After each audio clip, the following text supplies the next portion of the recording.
This is the Eye on Annapolis Daily News Brief, keeping you informed about the happenings in Annapolis and the area. Local news, local sports, local events, local opinion, and of course, local weather. The Eye on Annapolis Daily News Brief starts now. Good morning. It's Tuesday, June 2nd, 2020. This is John Frenaye, and this is your Eye on Annapolis Daily News Brief. Hey, folks, if you are a Republican or a Democrat or an independent, it is Election Day today. It's primary election day, but we'll have more on that later, but keep that in the back of your mind. Yesterday, Annapolis Mayor Gavin Buckley announced that the city is finalizing plans for what they are calling recovery zones to begin this week. And what a recovery zone is an initiative to restart commerce by helping restaurants and retail establishments meet state guidelines for physical distancing. Now, the first recovery zone event we told you about yesterday, that's going to be a citywide outdoor dining and shopping event on Wednesday, June 3rd. Street closures will allow restaurants and stores to expand into the street, and they're going to be closing down Inner West Street, Upper Main Street, Maryland Avenue, Dock Street, Market Square, and South Forest Drive. After the initial one on Wednesday, the frequency of street closures and the recovery zone events is going to be determined by individual business associations in different parts of the city, and the ones that are involved in this are the Downtown Annapolis Partnership, SOFO, or the South of Forest Drive Business Association, the Eastport Business Association, the West Annapolis Business Affiliation, and the Maryland Avenue and State Circle Association. A business that will not be participating in that is the Zagster Pace Bike-Share in Annapolis. This was an initiative by Mayor Gavin Buckley in his first year of office back in August of 2018, and now, because of COVID-19, they are calling it quits. In a statement sent out to all of their users yesterday, they said the effects of COVID-19 on all of our communities has been tragic. Sadly, the pandemic has also adversely impacted Zagster's business, and we regret to inform you that we will be shutting down the Pace Annapolis Bike-Share effective immediately. They have disabled all the rides, and all the bikes and stations will be removed a little bit later this week.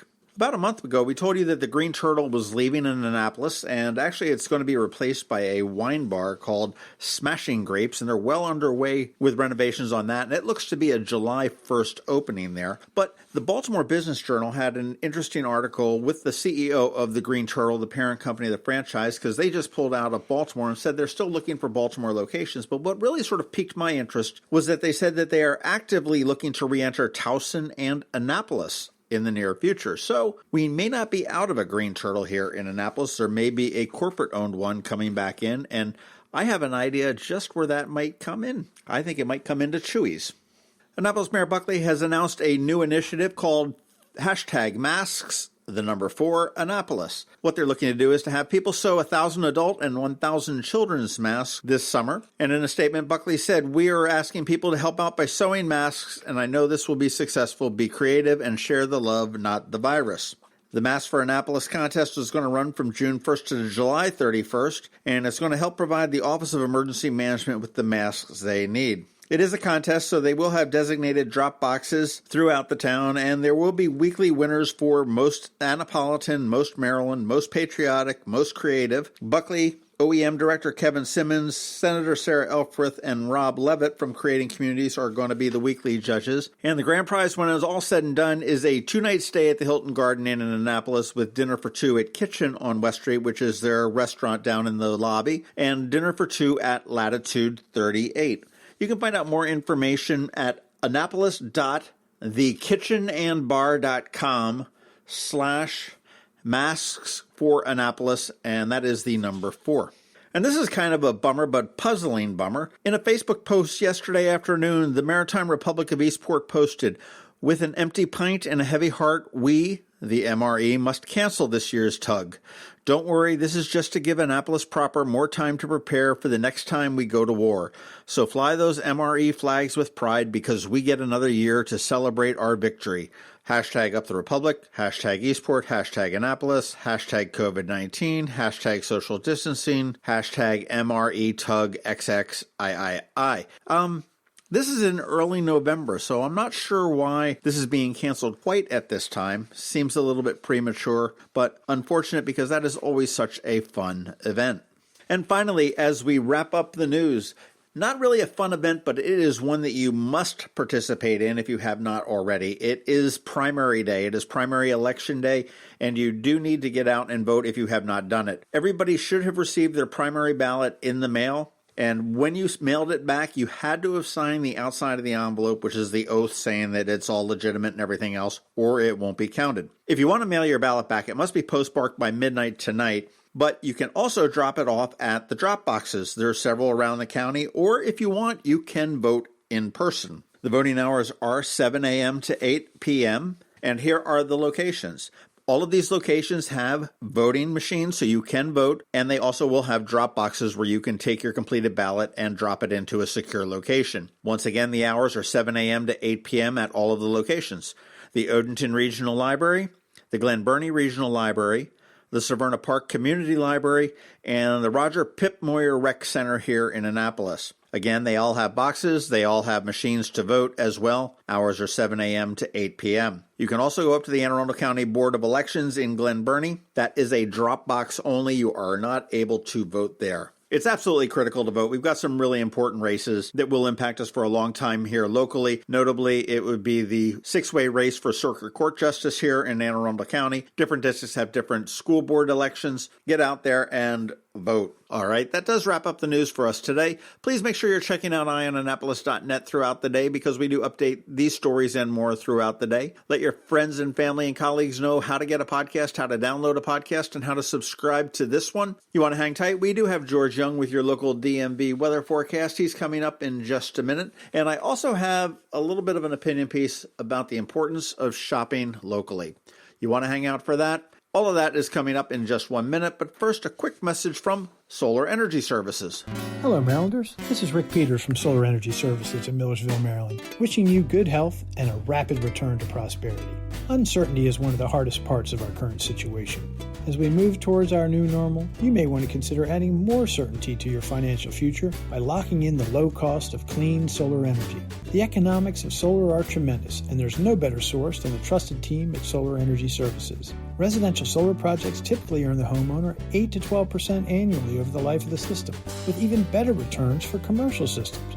If you have some downtime now, take advantage of our powerful remote design capabilities, allowing one of our experienced solar designers to provide a presentation, followed by a detailed, accurate proposal, all from a safe distance. Call us today at 410-923-6090 or visit us at solarsaves.net. Sunshine's are wasted, but together we'll get through this. Sunshine, sunshine, nothing else can make me feel so fine. Going out? You need the most up-to-date local weather. Here's George Young from DMV Weather in Annapolis with today's forecast. Hey everyone, this is George with DMV Weather, and this is your Eye on Annapolis forecast for Tuesday, June 2nd. Yesterday brought another very nice day to all of Anne Arundel County with plenty of sunshine and highs in the 70s on the first official day of meteorological summer. And it'll be more 70s across the region today, though clouds will dominate the skies above, and there could even be a stray shower or two in the area as high pressure starts to move southward, setting the stage for a hot and humid day Wednesday as the airflow into the Annapolis region starts to come more from the west-southwest with highs tomorrow likely in the 90s for everyone, with humidity levels making it feel like 95 plus degrees. And warm temps will stick around through Saturday with highs each day 86 to 92 degrees, along with a daily chance of PM storms Thursday through Saturday before a cold front moves through and brings a sunny Sunday to the area to cap off the weekend with highs around 80 degrees. Okay, that's it for today. This is George Young of DMV Weather. Make it a great day out there. Stay healthy and be safe, and be sure to get our free app on all of your devices by searching DCMDVA Weather in the Apple or Google App Store. And also be sure to follow us on Facebook and Twitter and use our website at dmvweather.com so you can always stay weather informed. This is Wes Adams, candidate for Circuit Court Judge. As your former state's attorney, I built a reputation for being fair for our community, tough on violent crime, and compassionate to those in need. I work to set up specialized court proceedings designed to support recovery and to get our vets out of the criminal justice system. I partnered with our schools to help protect students and break the school-to-prison pipeline. I will bring these same values as judge to the Circuit Court. I respectfully ask that you vote for me, Wes Adams, on June 2nd. Paid for by the Friends of Wes Adams. John Spencer, Treasurer. So many different stories in the news, and everyone has an opinion. Here's ours. Let me ask you a question. What if your paycheck just stopped one day and it stayed stopped for 10 weeks? Would you be okay? Okay, now let me ask you another question.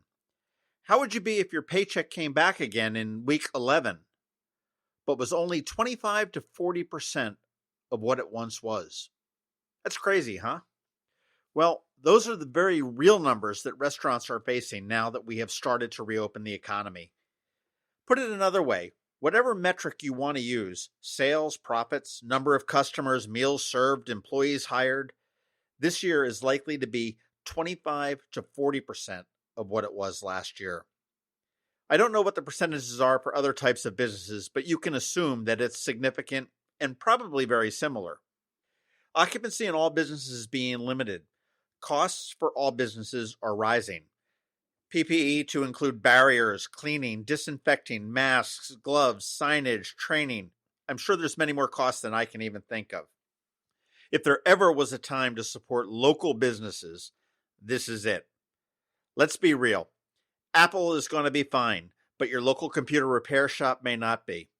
Applebee's will be fine, but that favorite deli down the road may not be. Home Depot is going to be fine, but that hardware store that always seems to have the gizmo that you need may not be. Victoria's Secret will be fine, but that local lingerie shop that donates used bras to the homeless in our community may not be. Safeway is going to be fine, but your local grocer may not. You get the idea. Locally owned businesses return 52% of their revenue to the local economy. National retailers return 14%. There's another statistic that should shock you. I know we all have different feelings about going out safely, and that's fine.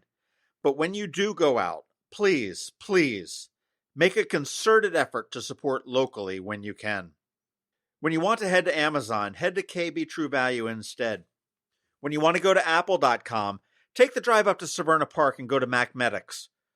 When you're thinking about ordering from Peapod, why not check out what's in stock at Growls?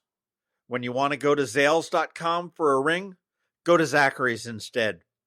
Things are not going to return to anything close to normal for our local businesses for another year or until a vaccine is available. And remember, these local businesses are our neighbors and our friends.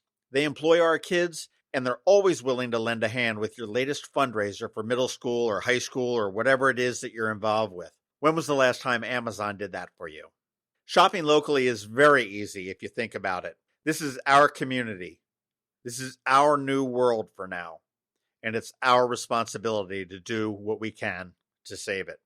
Thank you for listening, and shop local. And that's what I'm thinking today. Whether it's a fire, a hurricane, or a virus, Annapolis comes together. We've done it time and time again, because this is a town that gets it. A town that knows how to lift each other up when the world falls down. As we face this new challenge, I encourage our community to come together as we've always done. I'm Steve Samaras from Zachary's Jewelers. I pledge to lend a hand to support my family, my team, my neighbors, and the small businesses in our town. Together, let's do what we've always done. You've been listening to the Eye on Annapolis Daily News Brief. Tell your friends and colleagues this is the podcast where you can keep up on the latest with what's going on in Annapolis. And also tell them about our website, eyeonannapolis.net, where you can find even more information. This podcast comes to you every Monday through Friday at 7 a.m., keeping you informed with the Eye on Annapolis Daily News Brief. And take a moment to listen to our other podcast, The Maryland Crabs, released every Thursday at noon.